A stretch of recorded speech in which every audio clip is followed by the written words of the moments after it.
And we're live. Welcome back, everybody, to Beyond the ToolBelt, episode 266. Thank you for joining us on this Wednesday edition. Today, we have another special guest. Stay tuned. We will be back after our short intro from our sponsors.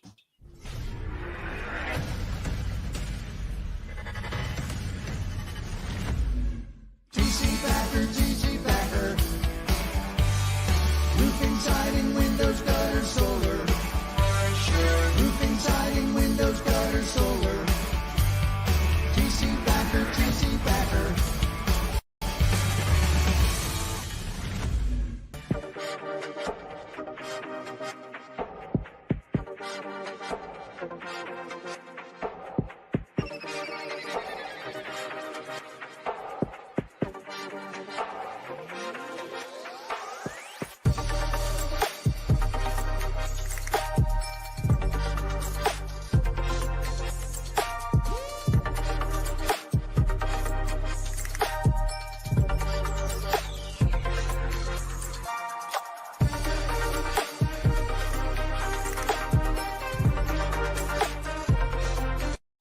Is your lead flow down? Whether you're a company owner, office staff, salesperson, or installer, you're a roofing rock star.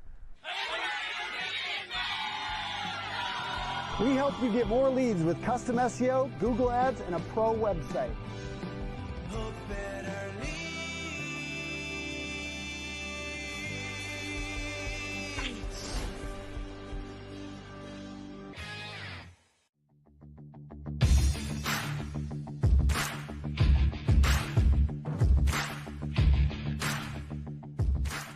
Welcome to Behind the ToolBelt, where the stories are bold, the conversations are real, and the insights come to you live, raw, and uncut.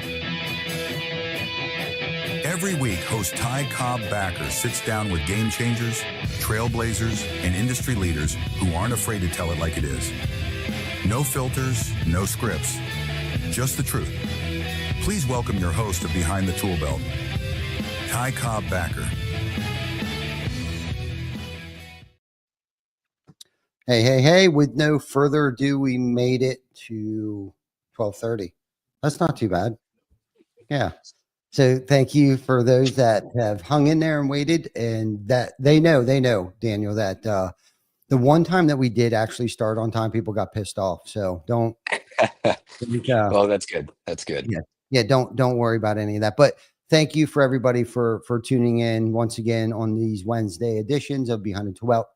Like I had mentioned earlier, we have another amazing guest that I've got to know recently. A couple weeks ago, we spent the week together in Cayman Island, and we did some gnarly shit while we were there and worked on ourselves and did all kinds of personal and professional development. But before we dive into that, I've been doing a piss poor job of promoting the thing that actually started Behind the ToolBelt, and that is the York Home and Garden Show that TC Backer will be performing at.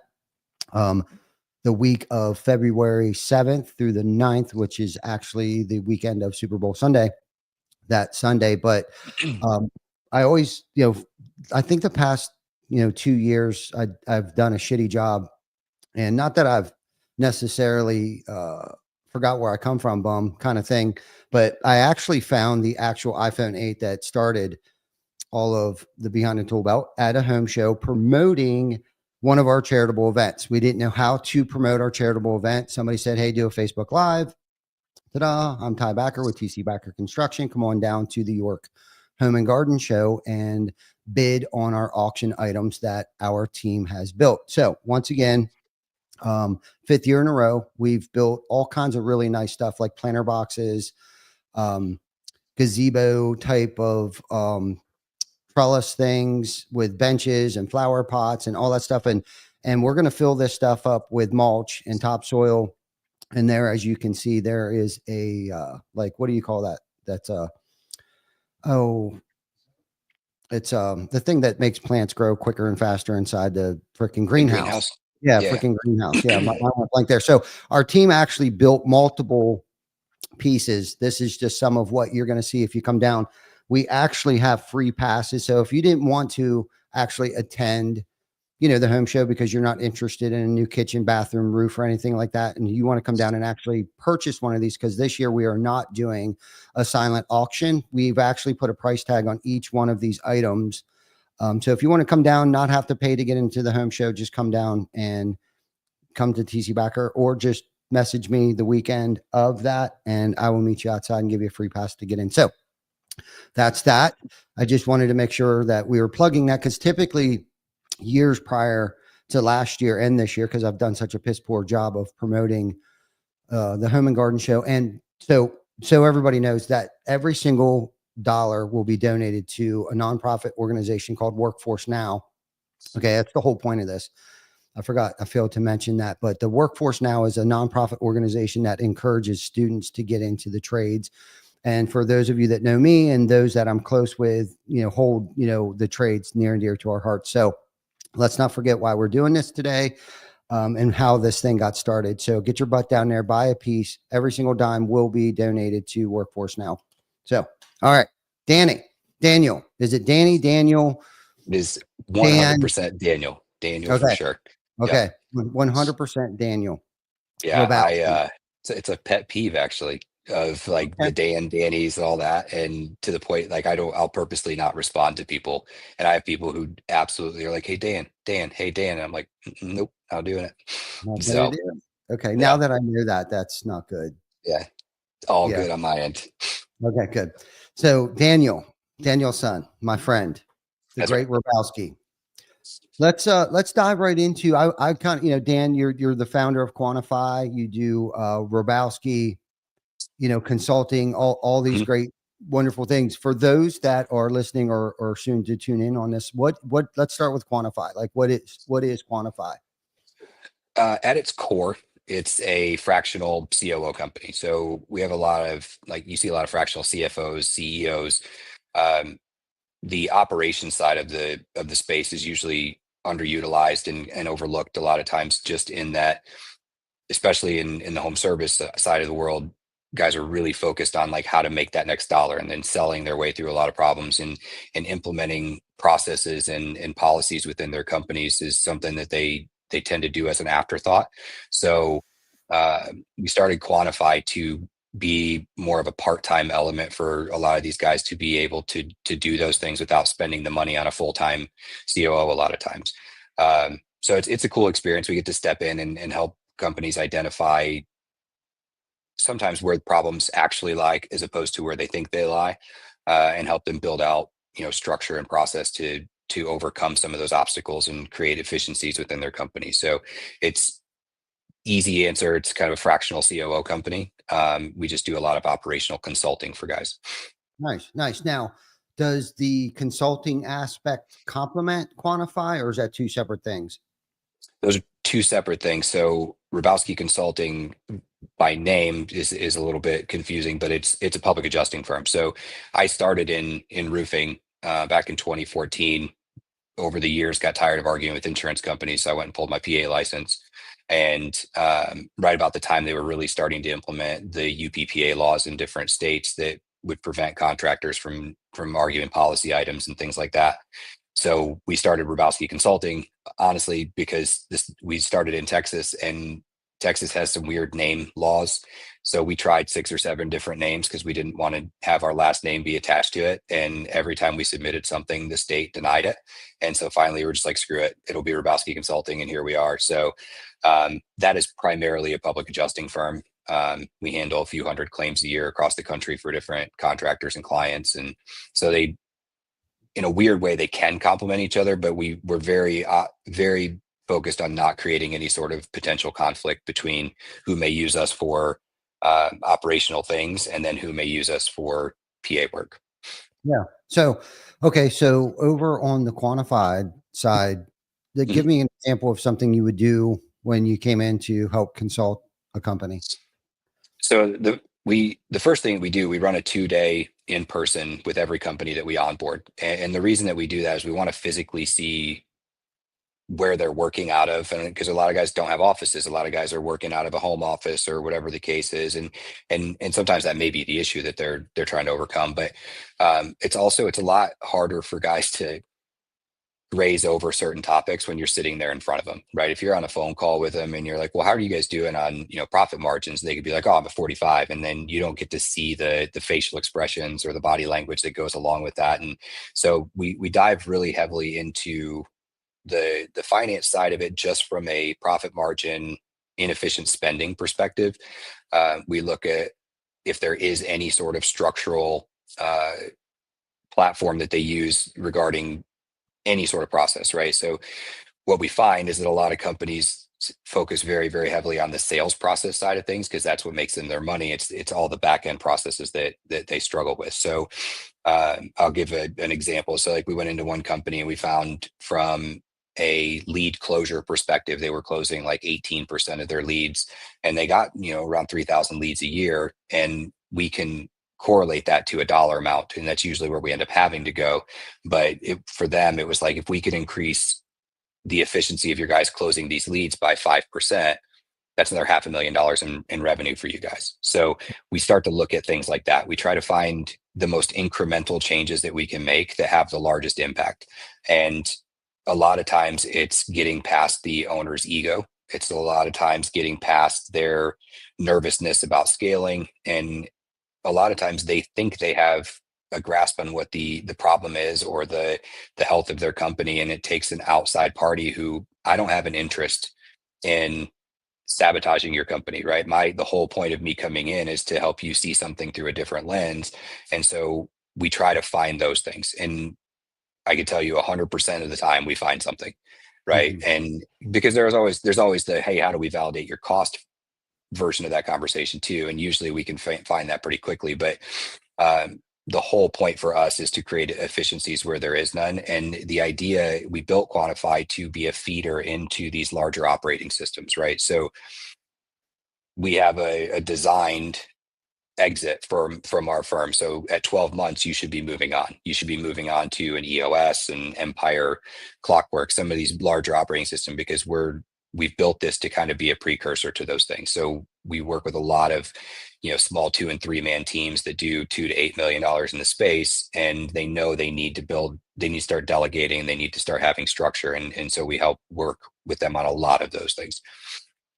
Yeah, no, you said a lot of good things there. And the one thing that stuck with me a little bit is, ego and pride and things like that. And the one thing that I've learned along the way here is the more transparent I can be with, especially when it comes to a third party or somebody that can actually help me, or even a few selected people on my team, the more transparent that I can be with them, the further our growth, goes and becomes. It's just like when, we hired, a financial controller. The more that I let them know, the quicker and the sooner I let them know about certain things that I thought were issues, and even certain things I didn't even know were issues, the sooner and the quicker that I was able to do that and let go of certain things and open up about them, the faster we were able to correct them and start to grow. But you also mentioned, profit margins and things like that. And I guess my question for you when it comes to that stuff, like when you come in and you look at the first thing, it's like, obviously their revenue is one thing. And then after that, their subcontractor comes out. And then after that, materials that they purchased and a few other little things, but that creates like a gross profit. So when you come in and you see that they're not at like a 40, 45 or 50% gross profit, like what are the things that you try to attack right away to make the business profitable? Well, first I'll throw out that kind of nationally, anybody living 35 to 40, we consider acceptable, right? There are markets like where you guys live where the profit margins are generally higher, but we also have to look at whether we're talking insurance claim profit margins and retail profit margins, because those are vastly different. Again, very market specific, but we start to look at spending. We look at how they're calculating job costs. We start to look at where those inefficiencies are, and usually they're in one of 3 places. The first place is usually owner spending, because they're like, oh, I put myself on a salary of X, but then you start to look at their spending, which is why we like to look at their P&L, is they're spending 50, 60 grand extra a year on things that the company's buying, but it's really not for the company, right? And they tend to overlook those things. Those are usually pretty glaring examples, but a lot of times, and probably the most prominent version of that, is we see inefficient takeoff when it comes to job material ordering, crew scheduling, things like that, that we can start to dial in a process of like, okay, well, who's checking this item? Like, is the sales guy, project manager going out and doing the takeoff? And if he's doing it, is he doing it appropriately? Are we missing materials? Is this causing, the jobs to be a 3-day job instead of a 2-day job? And then what does that do for the efficacy of crews and then our revenue? And then how does it affect AR? And, you start to go down those roads, and that's where most people will stop, because then now there's too many variables and they just kind of put their hands up and go, you know what? I can live with this certain amount of pain that we're dealing with. That's usually where we find it, is the mismanagement of the job. And nobody from a client perspective has ever come into our conversation going, we're messing up this. It's usually, well, our guys just need to sell more. And there's never wrong, but it's usually not entirely the right answer. The third thing that we see is, we find that a lot of guys take advice from groups that they don't read the room very well. So usually when you step into these kind of Facebook forums and group chats and all this junk, the guys who are saying the most are usually not the ones that you want to follow a lot of times, right? I saw one the other day where one of my clients jumped into a group chat and was like, hey, these guys are trying to, take a portion of my business and da, da, da. And it was like, you're going to get a version of that response based on how you present it to everybody. And that wasn't entirely the whole truth of what was going on.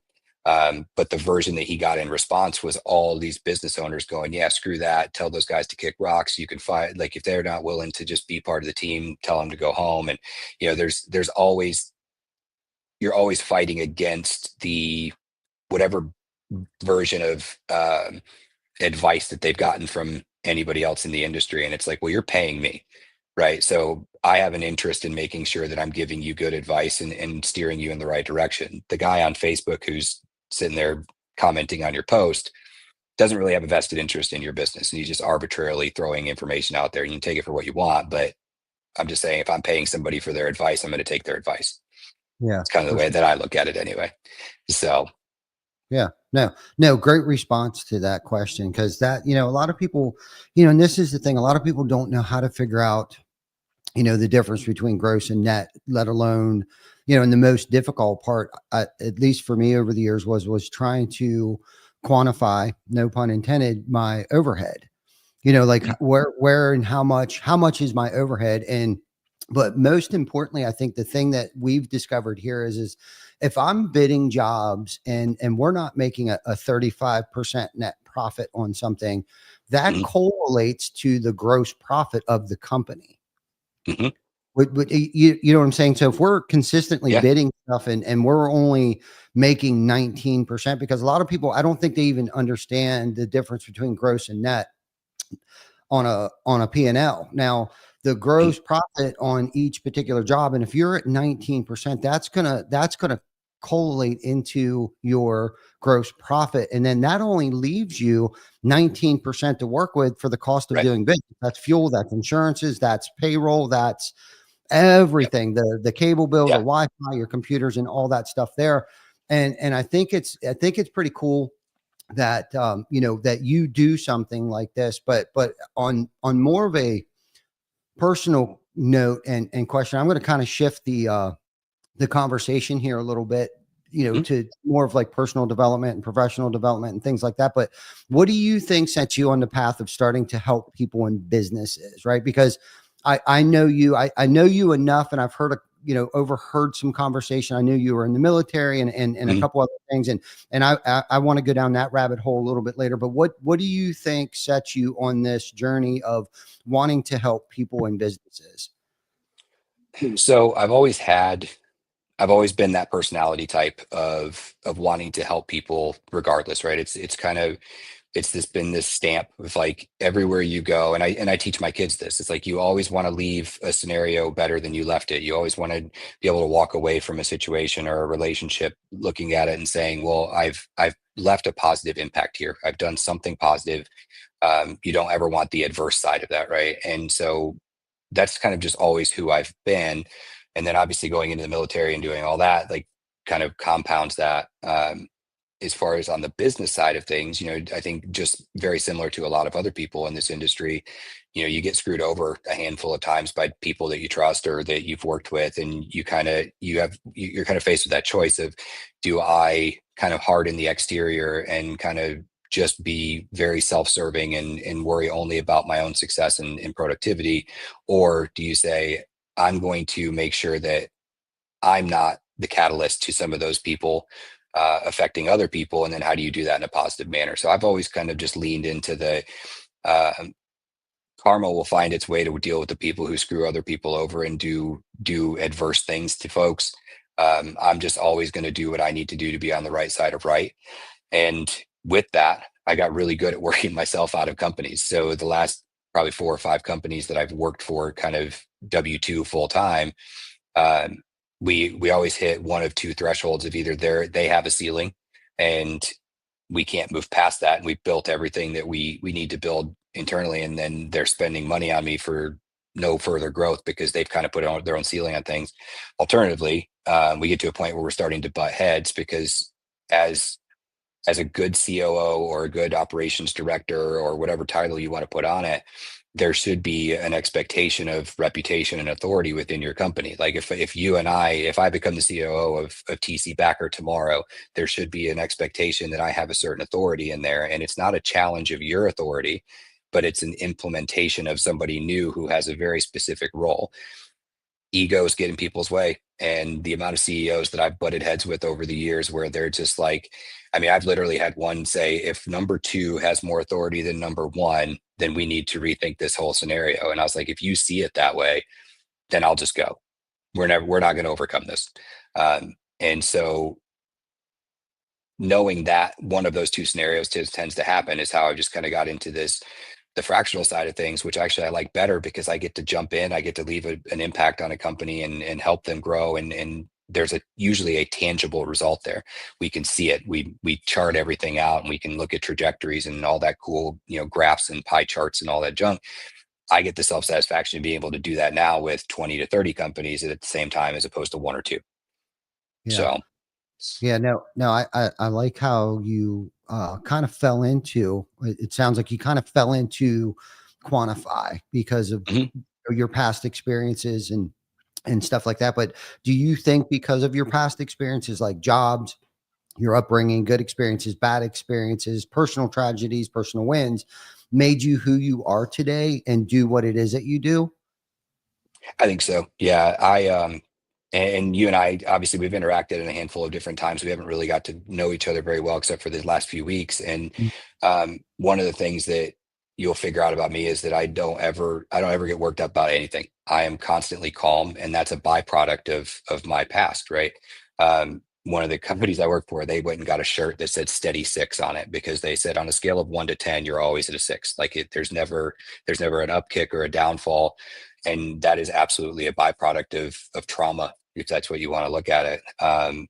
Because, you deal with a lot of the things that, especially a lot of combat veterans dealt with, and myself included, like some of these things don't seem so stressful anymore, right? Some of the problems that people put a ton of weight to in their day-to-day life don't seem that intense anymore, right? And so, but what that allows is it allows for a little bit clearer picture when it comes to problem solving and looking at things through a different lens and trying to be creative in some of those things. But it's absolutely a byproduct of upbringing and past, right? My mom's from Detroit, my dad was from Chicago. Like they had very hard lives growing up, and we grew up on welfare and government cheese and food stamps and all that junk, and you learn to value things a little bit differently. And so when you have the opportunity to step out and add value to somebody's life and it doesn't cost them anything, and at least in its inception, right, like you want to try and do that. So yeah, I think it's a combination of just adding all those things together and now trying to instill that in my kids is a whole different battle. But Yeah, right. No, that's a whole other topic too. Is trying to yeah. lead by example and not sped out. And Mhm. I think one of the things that has helped me, and I'm a knucklehead. The only way that I learn anything is by doing it my way, Mhm. and it's never a good idea until I think it's a good idea. But I had this one situation where I was able to see myself in somebody else, and like their behavior uh, looked like me. I was like, oh my God, I actually look like that. I sound like that. I Right. behave like that. And until that moment, and I realized, I don't want to look like that person, especially in public or to my Mhm. peers, my coworkers or co-leaders. But for me, it took that, seeing somebody else treat actually my significant other, my wife, Jana, poorly. There was two lessons there. They treated my wife poorly, and I didn't like how they responded to their reaction to the situation. Just reminded me of me, and it wasn't like they hit her or did anything like that. It was Right. just like, it should have been more of a I agree to disagree kind of conversation, but it really wasn't. Mhm. They kind of blew their top, and then of course I blew my top, so I made the situation even worse. So twofold, I saw Right. myself, but then I acted like myself by grabbing a hold of this person and made that situation worse. And I was the one that almost caught the charges and had to go to the courthouse, and they had an attorney and all this crap. Charges were dropped, long story short, but it's because of trials, tribulations, bad behaviors, and all kinds of different things that I've had to go through, and the transparency thing and letting go and letting somebody else Mhm. come in and do the job for me sometimes where, at some point in time, I'm sure I'm going to have to step down and I consider myself the CEO, but in my email signatures, I'm actually the chief energy officer. And really today, that's all I bring to the team is I bring the heat, I bring the energy, I bring Mhm. the charge. Right. And Glenn, who's my general manager up here, which should have he should have a better job title, but I call him general manager because there's not much that guy does not manage, right, on a Mhm. day-to-day basis. It could be production, it could be operations, and he does so many things throughout the course of the day. Holds meetings, reprimands people, Right. awards people that I completely have no idea that it's going on, and that's a hard transition and a hard pill, I think, for a lot of us entrepreneurs who think that we've built this. This is my baby. I've done this all by myself. And the sad reality is I couldn't have did this without all the help and the great people that I've actually Right. surrounded myself around, and that I've discovered too, is that I'm the only one that can screw this thing up. Like I'm sure you felt with the other entrepreneurs that you may have went to work for, Mhm. that they're the ones that kind of screwed it up. But then we also sometimes have to eat humble pie and be like, look, we both played a part in this. Mhm. And that's kind of why entrepreneurship begins. That's where the journey begins, because it's kind of like, I just can't work for other people. I Right. love pouring into other people, and I can't do it here because I feel like I'm being held back. So I have a question for you, another personal question. When do you think you identified that you were good at helping people? The day I got out of the Army Okay. was the first time I think I verbalized it. Right. I had always, because not to dive too far down on the military stuff, but I did 3 tours in Iraq and 1 year in Afghanistan, and at that point in time, there wasn't a lot of people who had done 4 deployments. And then nowadays, you got guys that do 6, 7, 8 because they stayed in longer than I did. But you don't really talk about it, right? You're always playing the kind of patsy game with your relatives or your friends, where they have it's the same 3 or 4 questions from everybody, right? It's like, did you kill anybody? Did you see dead bodies? Was it hot over there? Like, and it's a weird collection of questions, honestly, but you play that game and you move on. And that's essentially it. And the humility that comes with some of that is challenging sometimes. And the day I got out of the Army, the last thing that you do is you walk into the Deer's office and you hand in your ID card, and they basically tell you have a great day, which is why Daniel's such a big deal to me, right? So I walked in there and I handed the lady my ID card, and she said, "What's your name?" And I said, "Sergeant Robosky." And she's like, "No, no, no, not anymore. What's your name? And I said, well, my name's Daniel. She goes, is it Dan or Danny? And I said, no, my name's Daniel. It's on my driver's license. And she said, all right, Daniel, you have a great day. Thank you for your service. And I was like, is that it? And she's like, yep. And so I walked out, and my wife was sitting in the car, and I got in the passenger seat, and she said, are you going to be okay? And I said, I sat there and I thought for a second, and I said, I think so. I said, I think I can find enough solace in the idea that I've left a positive impact on enough people. And I feel like I've done enough for my country that nobody can look back at the last 11 years of my life and be like, what have you done? Right. And I was okay with that for a period of time, and then I was not okay with it anymore, and I had to re-find some of those things where, and I think that's really what started the trajectory for me, was like, you lose a lot of yourself when you leave the military, because my whole life, I was 17 when I joined, so 17 to 28, that's all I knew, right? And so all of a sudden I'm kicked out into the real world as an adult, going, what do I do? Like, where do I gotta go find a job? I've never applied for a job before. Like, what does this look for?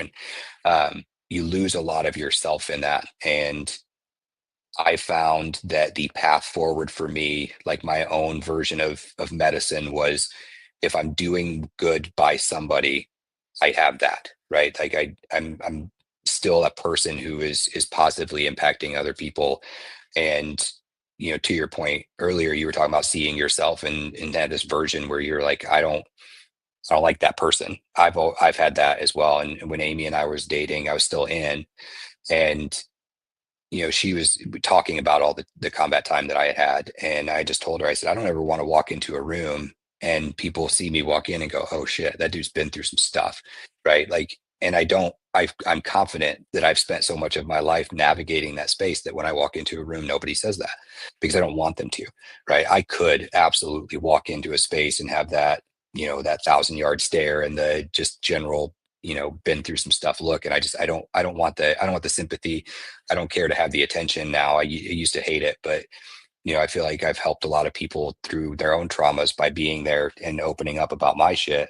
And it helps. Right. And so I think for me, the day I got out was the first time I ever actually like put thought into it and said, this is a path that I think I'm just going to get stuck on.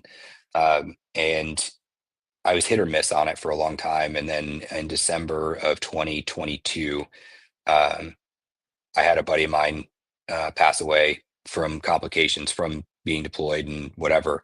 And the first person that got called was me. And I struggled with that one a lot. And my wife looked at me and she said, you either need to step in or step out. She's like, you need to be headfirst into this, and you need to be an advocate, and you need to help people wherever you can, or you need to pull yourself so far out of this that they don't call you anymore. And I couldn't pull myself out of it. So here we go. This is what we're doing. So I've just been kind of on that path, and it works. And I feel good about it when I run into people and I see them 6 months later and they're like, hey man, that thing that you said, blah, blah, blah, or hey, that advice that you gave me changed everything, whatever it is, as long as it's positive, I'm cool with it. I know that I'm the asshole in somebody's story, right? We all are, but Yep. I can minimize those. Yeah. Well, how did you get yourself out of that? I mean, I know I heard you say that, you started pouring into people and where you could be of service to people, but when those moments that, you're alone, or those nights that you can't sleep and everybody in the house is sleeping and stuff, like, how did you get through some of that stuff that you may have experienced over in Iraq, and then coming back and having a wife and dealing with that, and dealing with yourself and trying to enter and be a productive citizen of society? Like, how did you overcome that and get where you're at today? So I actually said this, a version of this when we were down in the Caymans, and Eric came and talked to me afterwards. He's like, I get what you're saying, but you might want to think of the way that you deliver that statement. So I'll kind of see if I can change it around and you might recall it. But I had to come to terms with where my idol was, right? So there's always that like forced reliving of moments where you're like, I'm purposely kind of putting myself through this pain again, because I need to remember, I don't want to forget certain things, but then in the same breath, you can't live there. And so you have to kind of find a way to navigate your day-to-day space. For me, it has been that like, I'm just generally desensitized to a lot of things. I think when we were in the Caymans, I was like, I'm just sad all the time. And Mhm. but I'm sad for a reason, right? I'm not sad like woe is me. I'm sad because of the shit that I've been through in my life, and I refuse to let it go. So I've accepted that like my version of sad is just where I live, and that's okay. And that's kind of what Eric was giving me shit about. He's like, you make it sound like it's just okay to be depressed all the time. And I'm like, no, no, no, that's not what I'm saying. And so I understood kind of where he was coming from, but that's how I got through it. Is I sit out and I suffer through those things on my own, because while there is a certain reliance on my spouse, and my wife is amazing, and I couldn't have been more blessed in finding her in my life, because she came in after all of my deployments. And so she went through a lot of she got all the after effects without having to go through the stuff, right? And it was really hard for her sometimes, because on one hand she's like, I want you to tell me these things, and I'm like, I don't want to tell anybody this stuff. Like I've gone through stuff that I wouldn't wish on my worst enemy. I don't want to relive it openly. I'll relive it in my head all the time, but I don't want to talk about it. And so for me, it was, I've been able to reduce a lot of that angst and stuff like that by way of helping other people. It's almost like I'm paying my own penance, right? Yeah. To whoever, it's like I'm self-imposing that. Mhm. But I feel good about it, right? And I think that was where I missed the mark a little bit when we were down talking to Eric, was like, I made it sound like you could just live in this depressive state all the time and it's okay. It's like, no, it's just figuring out where your idol is. And for some people, that idol's at an 8 or a 9 all the time, and they're just running, right? They're just constantly, they're filling everybody's cup around them, and they're just going and going and going. That's not me. Mine's relatively low. And but you have to talk to people too, right? Like you have to talk to people about the shit that you're going through, because while they may not understand it, empathy is a powerful, powerful thing. Yeah, amen to that for sure. Being empathetic to other people, and understanding that they have gone through some stuff, but it's this is a great topic. Things that we've gone through, whether Mhm. it be children or young adults that have Mhm. molded us into who and what we are, and why we do what we do today. And I know we all have some war stories of childhood traumas and things like that. My parents weren't perfect, and I talk about this all the time, where I had the opportunity. My wife and I don't want to forget, mentioning Jana, because Jana 3/4, at least 90% of the time, took care of my mom up until Mhm. the day that she passed. But I was in a position, I was in a season of my life where financially, not necessarily mentally, but financially was able to move my mom in and take care of her.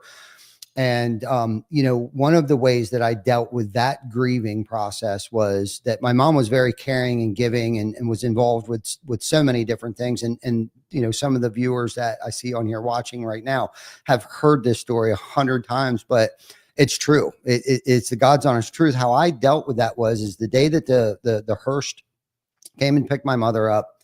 Um, they pulled her out. I jumped in my truck. I went down to the office, and up until recently, I actually lifted my head up, because at that point in time, I put my head down and I just dove into work. I grew Mhm.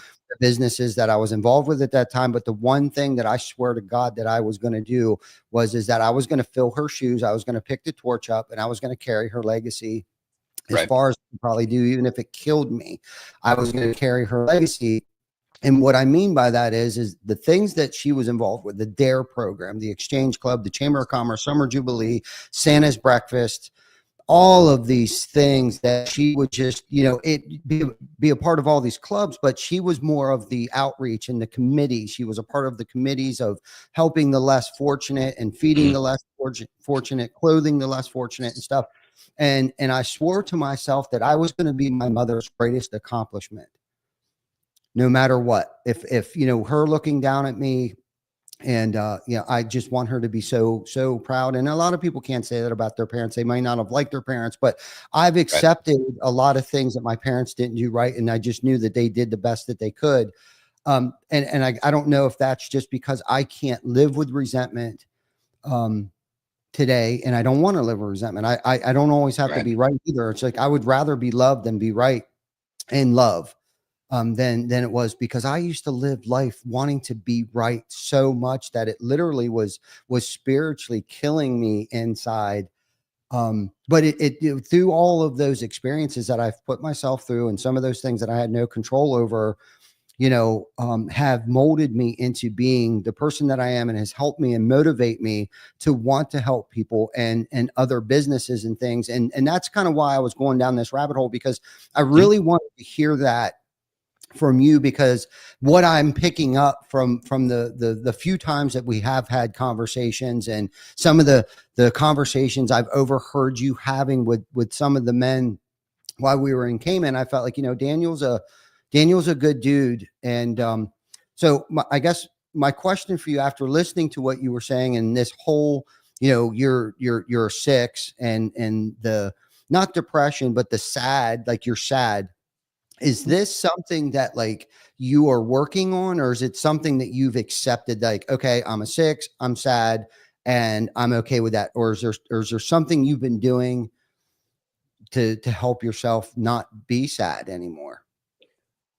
So I think I look at it from an interesting perspective, in the sense that if I said that I was a 6 and I was happy, nobody would bat an eye, right? If I said Mhm, I was a 6 and I'm okay, nobody would bat an eye. But because I use the word sad, I think it mhm, it brings a certain, wait, why? Why are you sad?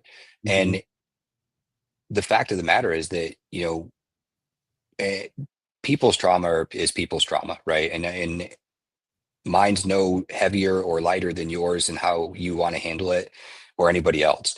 And mine is not, I wasn't abused as a kid. I didn't, my parents had a tough life, and they did what they could for us. And, I don't have like that I had a really shitty childhood story, because I don't. My trauma didn't start until 2003. Right. And, um, those events are sad. Right. mhm, And that's okay. I've been divorced twice because different reasons, right? And those are sad. But I want to know that when my day comes and I'm put in the earth, that my kids and anybody who decides to show up at my funeral can be like, man, every time I needed that dude, he's here. mhm, Every time I needed advice, he at least had an opinion that was helpful, or he was there for me, and I reached out to me when nobody else did. Like, I want to be that person. That's the person that I feel like I was put on this earth to do. Um, it just so happens that the emotion that keeps me balanced is sad, and that's just where I live. For me, it's not a matter of going, I need to fix this, I need to work on this. I have a ton of mental and emotional things that I need to work on. But my general idle, when I start the car in the morning while it's warming up, that's fine with me. And I think that's hard for people to wrap their head around, because the emotion that's attached to it is sadness. If it was anything else, nobody would even bat an eye, right? mhm, Um, because if somebody's just generally happy and they're bebopping through life, everybody's like, that guy's got it figured out. Well, so do I. It's just my version of it, right?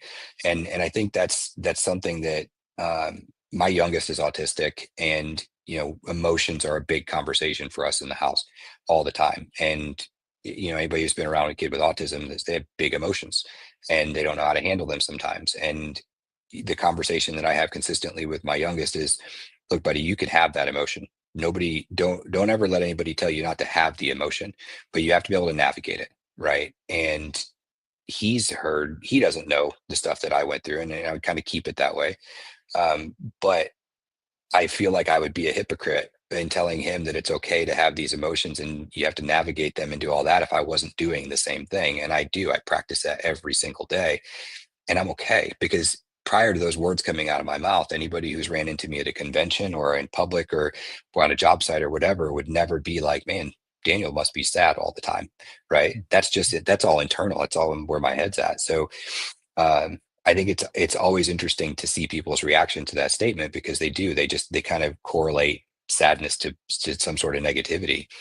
I'm cool with it. I live there. That's where my head is always at. But what it's done is it's made me appreciate the times that I'm like happy, the good memories. Because part of this too is, and maybe there's maybe a contextual issue here. So I have 3 traumatic brain injuries. I have short-term memory issues, and for a long time, uh, Amy would be like, "Hey, do you remember when we went and did this?" And I'm like, Nope. And I wish I did. And I felt like an asshole because I couldn't share in that memory that she was like, this is a thing in our marriage that was happy and we enjoyed. And so I've overcome that where I can by putting more weight into those things that are happy, those things that are good memories, and those moments where I'm proud of my kids and I can outwardly show them that.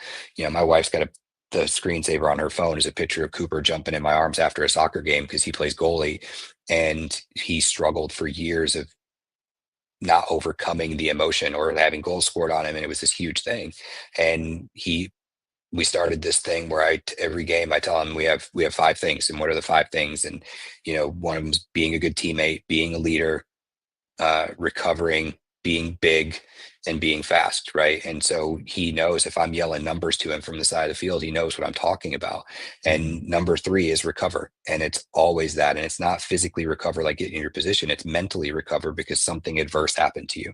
And he had went through this whole game and he had like 17 saves, and it was amazing. And the whole time I'm jumping up and down on the sidelines, and the game was over. And he came crying off the field and just jumped, and I grabbed him, and somebody got a picture of it, and Amy wasn't there. And I sent the picture to her, and she started crying. And it was like, this is an emotion. Like, these are what emotions look like. And they're larger because you live at a lower idle all the time. Right. And it's just my own specific thing that works. And I'm not saying that it would work for everybody, but I think one of the hardest things that our culture as a society as a whole has struggles with right now is being okay having an emotion and not impacting other people by it. Wow. So Wow, amazing story, Daniel. That was that's what this podcast is all about, man. Like behind the tool belt, the man behind the camera, the man or woman behind the tool belt. That was good, man. And resiliency, right? Recover. Resiliency, I think, is something that hasn't become a buzzword yet, but probably will be after we're going to have this conversation right now, because that plays into so many facets and areas professionally, personally, is to be able to bounce back and not let that bad shot ruin your entire 18 holes, or one bad thing on a Monday ruined my entire week. And personally, a part of my personal development journey has been recovering quickly, moving on, learning from it, and saying to myself, why is this happening for me and not to me right now?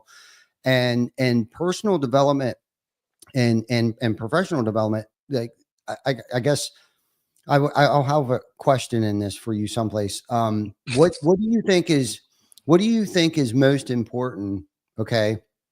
Do you think it's personal development or professional development, or is there no difference? Oh, there's a massive, massive difference, right? I correlate professional development into the just constant learning of your craft, right? So whatever it is, if you're an entrepreneur, you obviously know that you're going to have a variety of different tools that you're going to use all the time, but there's that constant learning new things. And being an ops person, there's always some new version of an old tactic that's always there, but you need to learn it. So you're developing professionally. The personal development side, I don't think that you can grow into a successful business owner and a leader without being sound yourself, right? Like, again, if you're off balance and you're an addict, or because that's a big thing in our industry, right? It's like a lot of guys who are running businesses are recovering alcoholics or recovering prescription drugs or hard drugs or whatever. And for somebody like me, it's adrenaline, right? I was addicted to adrenaline for a long time because of the austere situations that I had found myself in. I never had a problem with drugs or alcohol, but you still have to overcome that in some capacity. And until you are self-aware enough to recognize that you're always refining your own edges, you're not going to be a capable, effective leader for the people that you want to have in your ecosystem and in your life and in your business.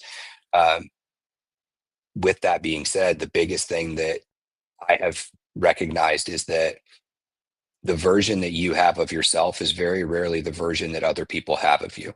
And there's very rarely 2 people who see the same version of you, right? And we are usually beating up the version of ourselves that we see in the mirror, not the person that's a public facing. But you only get that sort of self-awareness by going through down the personal development road. You have to be doing things to make yourself better, because if not, you're gonna be stagnant. So to me, they're very vastly different things. One is very tangible. You can see a result from it in your business and how you run things, and you're maneuvering the cogs, right, to make something more efficient. But on the profession or the personal side, a lot of that stuff's very internal, and sometimes the rest of the world doesn't see it, but sometimes they don't need to see it, right? And overcoming some of that, because I think there's always this like want to be like, look what I did. I've never been I need the recognition for things, but sometimes it's like, man, I did this. Like, did anybody notice? Can anybody tell me, hey, attaboy, pat me on the back, tell me good job, right? I don't want you to, but I want you to want to do it, right? Like, it's the whole, like, just show me that you acknowledge that I'm doing something in the right direction for my own self. But I also think a lot of people are in really toxic relationships with their spouses and things like that, where if they spend any of that time on the personal development side of things, the toxic people in their life are constantly like beating them up, like, well, what about me? How does this benefit me? And it's like, not everything is about you, and if I'm not the best version of myself, I can't be a good version for you. So Yeah, no doubt, no doubt. This is a good topic, because there are some things, personal development, for me, definitely translates in a lot of areas of my professional life, but it really starts with personal development. And I like how you said, being in a toxic relationship. And unfortunately, a lot of us stay in those because it's just easier, not because it's going to be the best thing for us. And that could be in a work relationship, that can be in a Mhm. personal relationship. And that's a completely different podcast there. But, for me, I think development in general, whether it's, professional development or personal development, it really starts personally, because if I'm dealing with things, working on things rather, on how I handle situations. Like, am I the person that's going to freak out over, my 23-year-old wrecking the car is probably going to translate how I react to certain things at work, Mhm. right? Whether it be big or small. So for me, over the years, when I began this personal development journey, it was one of those things of just that was one of the biggest things, was how I reacted to certain things that would happen, whether it was personally and it really started in my personal life, like, especially when my, to talk about my mom again, of dealing with, the bad things that were going on at home at that time, and not taking that stuff to work. So learning how to know when to deal with those things, right. So I'm not wearing this on my face all day, every Right. day, and making poor decisions because I can't think straight, because all I can think about how my mom is passing, dying in her bed today. Mhm.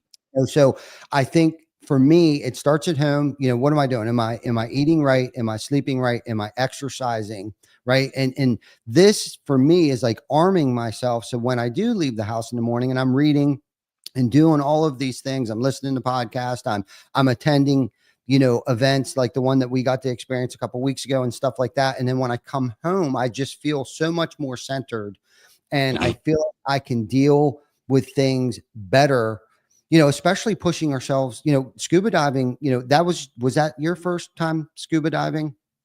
It wasn't my first. It was first time going to those depths, for Yeah. sure.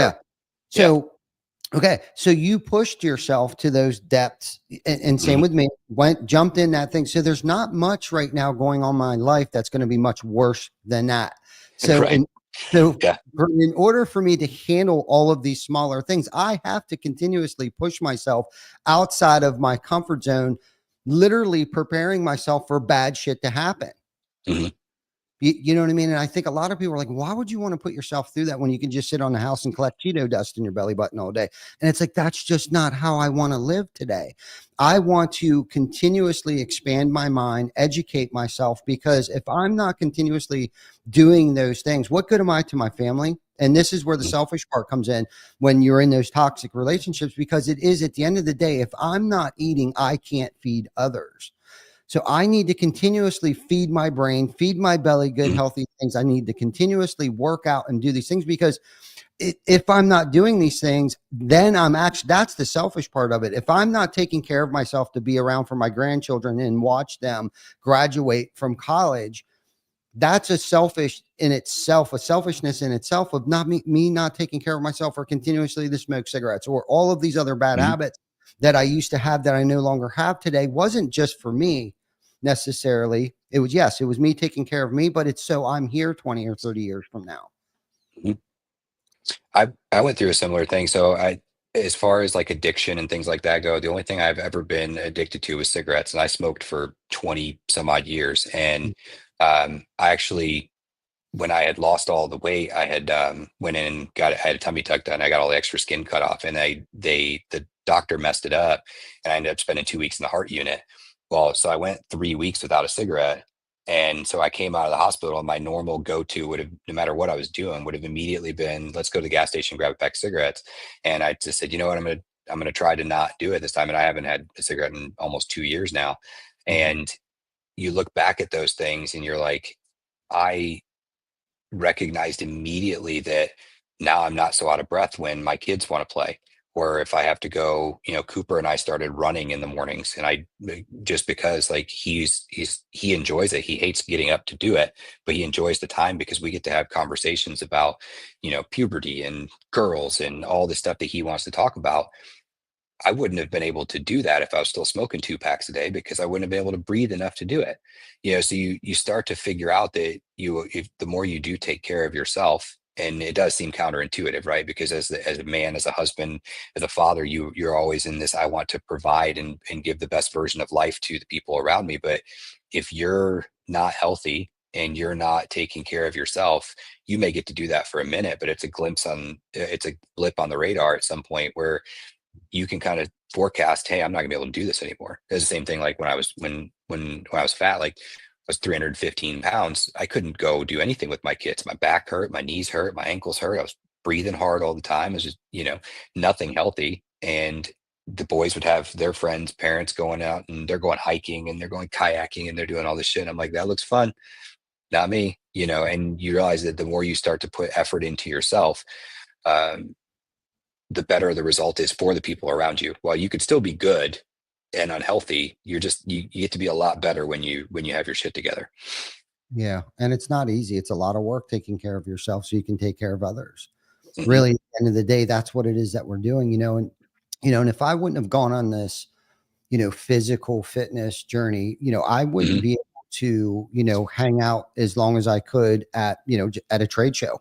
I wouldn't be able to stand Right. on a trade show floor for, 10 or 12 hours and have the stamina to put in the hours that I put in to provide for myself and other families. And all of those things that translate into, yes, I'm putting the work in the gym so I can work longer hours, so I can live a healthier life, so I can think more clearer by exhilarating myself so I can think clearer. Right. Like, and that's that thing where you just gotta, push yourself to where nobody else can push yourself. And this is the thing where it's like, you have to hold yourself accountable and have good habits that aren't easily developed, but happen over time. And it's about delayed gratification. And, anybody that's watching this thing, it's like, just because you went to the gym last week, and you go once or twice a month and you're not seeing the results, unfortunately, that's just not how it works.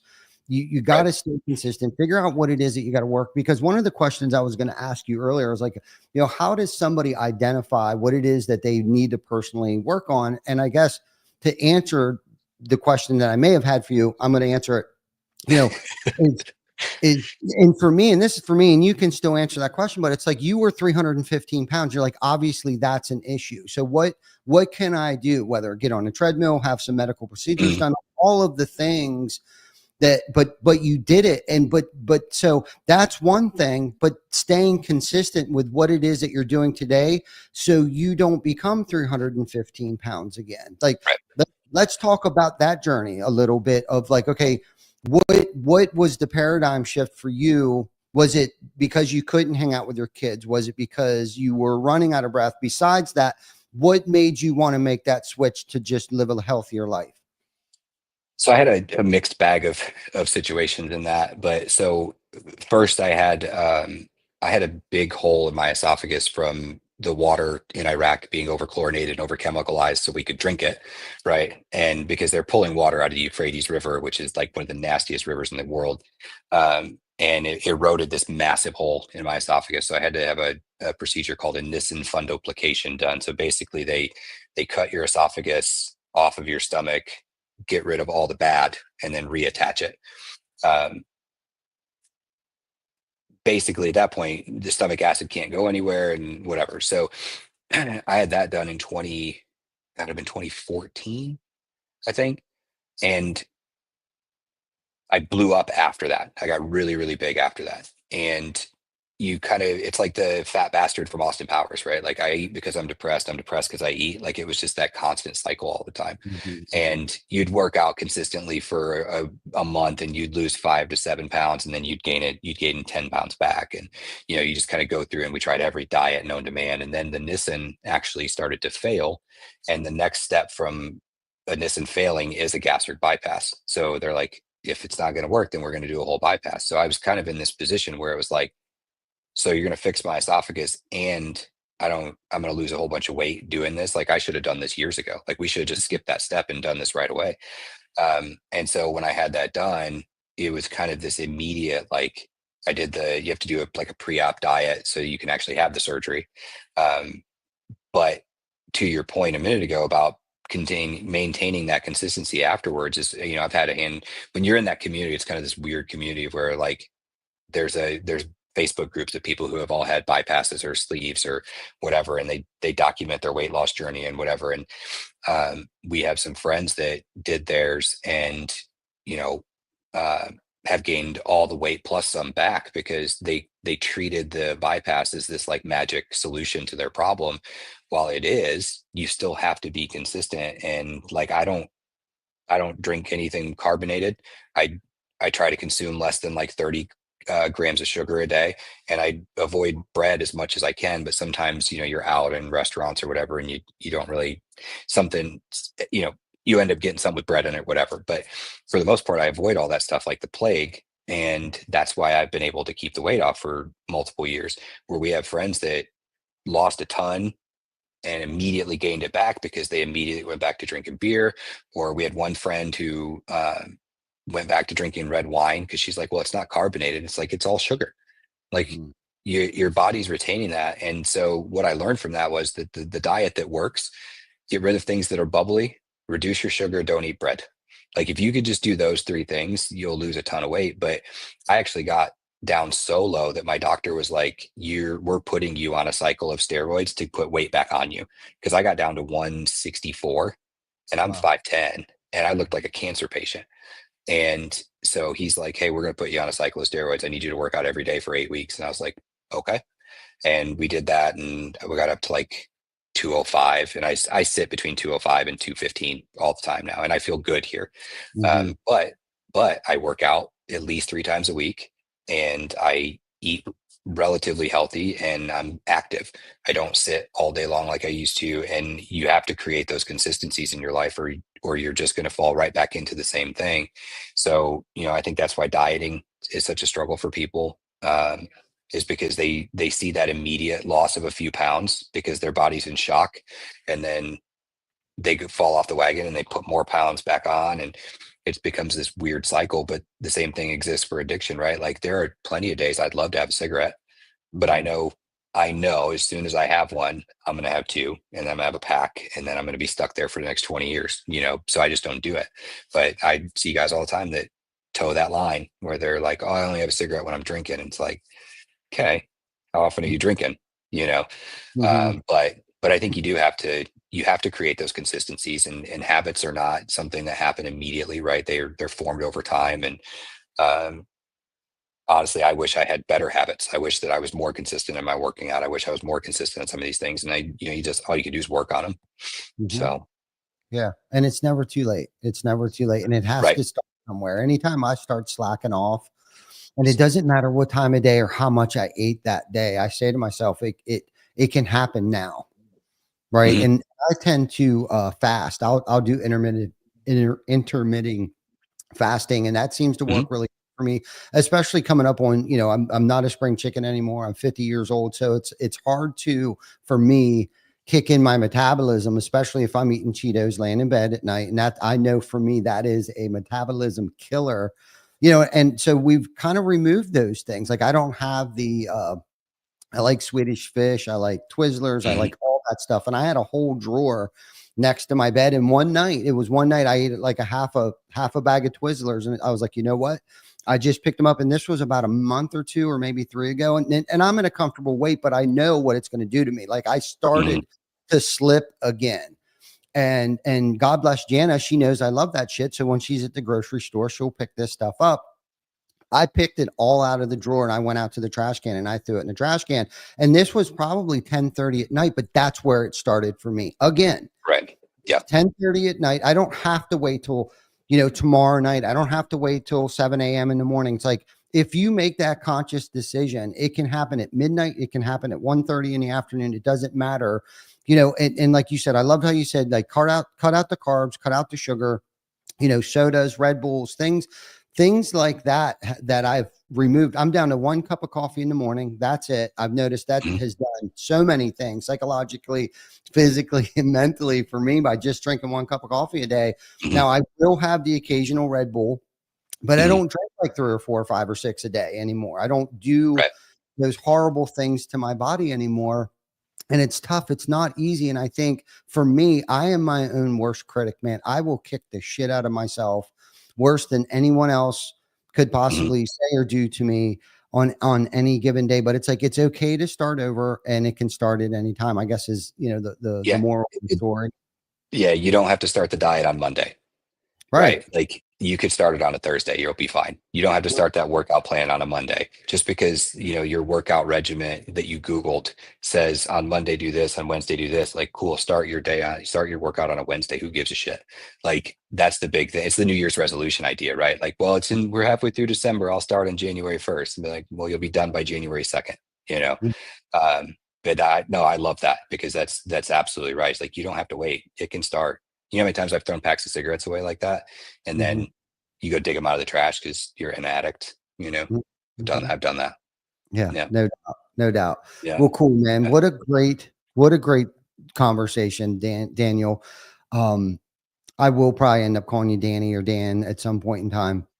Yeah, Um, no, it's different when it's like somebody does it on purpose just to be an ass, right? Like, yeah. that's when I'm like, hey, listen. But usually people pick up on it. They'll go Dan, and then the next time they'll go, shit, I called him Dan a minute ago, and Mm. they'll correct it, and it is what it is. But yeah, generally I don't care. But it usually depends on who's doing it in the context of the conversation, for sure. No doubt. I'll try my damnedest, I swear to you. I Yeah, think I caught myself calling you Danny at the retreat. I don't you even know. probably did. I don't even know if you picked up on it or not. I probably missed it, but Yeah. yeah, No, but cool. I'm glad we got to have this conversation. I for know sure. it's impacted somebody that's out there that either is listening now or will catch it on the replay. If you did catch half of this, check it out on Apple, Google, YouTube. Vic will have it out there on YouTube. And of course, anytime on Facebook, on my personal page, I'm sure on Daniel's page, on Beyond the ToolBelt's page, and TC Backer's page. Daniel, you have a great rest of your day. Thank you for watching. Thank you, everybody, for watching. Is there anything that you want to leave our audience with before we tune out here? Nope, just go be good people, man. Just go do right in the world, and the universe will have a way of rewarding you in the end. I live by that, and I think that's we need more of that. We need more good people in the world. We need more good conversations like this. So I appreciate you, Ty, for sure. No doubt. For sure, man. Me too. And that's the silver bullet, man. Just be good no matter what. Thank you so much for coming on. Thank you, everybody, for tuning in. We will catch you next week, coming live from Irving, Texas, SRC Summit. We'll see you next week. Till then, take care of each other. Thank you.